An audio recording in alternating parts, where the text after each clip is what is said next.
শীতের আরও খবর জানাতে দিনাজপুরের হাসপাতাল মোড় এলাকায় আছেন রিপোর্টার গোলাম নবী দুলাল। সরাসরি যাচ্ছি তার কাছে। দুলাল, উত্তরের জেলা দিনাজপুরে আপনার শীতের প্রকোপটা কিন্তু এখন অনেক বেশি। হিমেল হাওয়ার সঙ্গে পাল্লা দিয়ে শীতের প্রকোপ কিন্তু অনেক বাড়ছে এবং এই সময়টাতে আপনার যেহেতু পৌষ মাস আর তাপমাত্রা কিন্তু 11 থেকে আপনার 13 ডিগ্রি সেলসিয়াসের মধ্যে উঠানামা করছে। এই শীতের যে প্রকোপ এটা কিন্তু নানামুখী সমস্যার মধ্যে পড়েন এই অঞ্চলের মানুষ, বিশেষ করে নিম্ন এবং স্বল্প আয়ের মানুষরা সবচেয়ে বেশি দুর্ভোগে পড়েন। শীত বস্ত্র বা শীত নিবারণের জন্য তাদের এই সময়টা অনেককে গরম কাপড় কেনার জন্য হকার্স মার্কেটের দিকে ছুটতে হয়। আরেকটা বিষয় হচ্ছে যে এই সময়তে আপনার শিশু এবং বয়স্করা শীতজনিত রোগে সবচেয়ে বেশি আক্রান্ত হয়।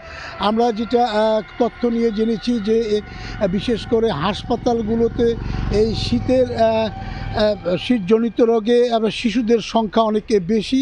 এবং আরেকটি বিষয়, এখন আমন ধান চলছে, বিশেষ করে গ্রাম অঞ্চলে যারা কৃষি শ্রমিক আছেন তারা এই সময়টাতে আমন ধান কাটা মারাই এবং বিভিন্ন হাটে যে ধান নিয়ে আসেন এই সময়টা তাদের জন্য আরও বেশি দুর্ভোগ বেশি পড়ে। তবে ইতিমধ্যেই এই শীত নিবারণের জন্য যেটা জেলা প্রশাসন অনেক বেশি উদ্যোগ নিয়েছে।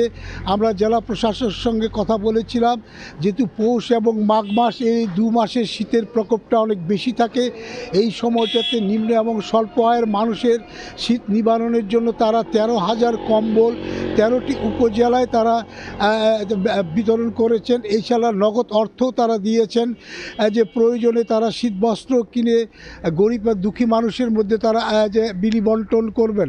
তো শীতের এই প্রকোপের কারণে আমরা দেখেছি যে বিশেষ করে যারা হতদরিদ্র এবং ছিন্নমূল মানুষ তারা রেল স্টেশন, বাস টার্মিনাল বা বিভিন্ন শপিং মলের সামনে তারা কিন্তু এই শীত এই সময়টাতে তারা খুব কষ্টের মধ্যে থাকেন।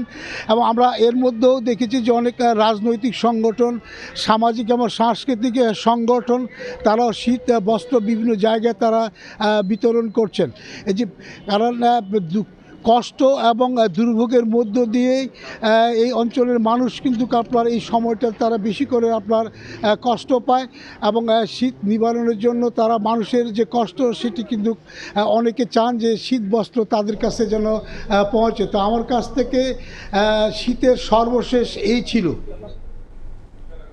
দিনাজপুর থেকে শীতের সর্বশেষ খবর জানাচ্ছিলেন সহকর্মী গোলাম নবী দুলাল।